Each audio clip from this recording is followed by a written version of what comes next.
వెల్దుర్తి మండలంలోని బొమ్మిరెడ్డి ఏబిఎం చర్చిలో శుక్రవారం గుడ్ ఫ్రైడే వేడుకలు స్థానిక సంఘ కాపరి సమూయేలు ఆధ్వర్యంలో గుడ్ ఫ్రైడే వేడుకలు భక్తి శ్రద్ధలతో ఘనంగా జరిగాయి. క్రైస్తవులు క్రీస్తు మరణాన్ని స్మరించుకుంటూ 40 రోజులుగా అనేక మంది చేస్తున్న ఉపవాస దీక్షలు ముగిశాయి.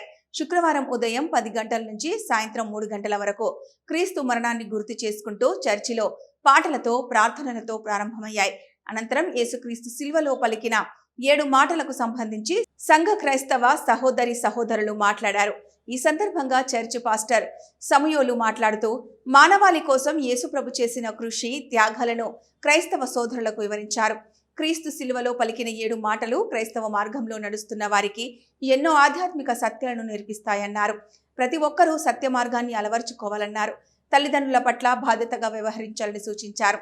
మనిషి చనిపోయేంత వరకు యేసు ప్రభువు బోధనలను స్మరించుకుంటూ సమాజానికి ప్రజలకు ఎలా ఉపయోగకరంగా ఉండాలో తెలిపారు. ఈ కార్యక్రమంలో సంఘం పెద్దలు అనేక మంది పాల్గొన్నారు.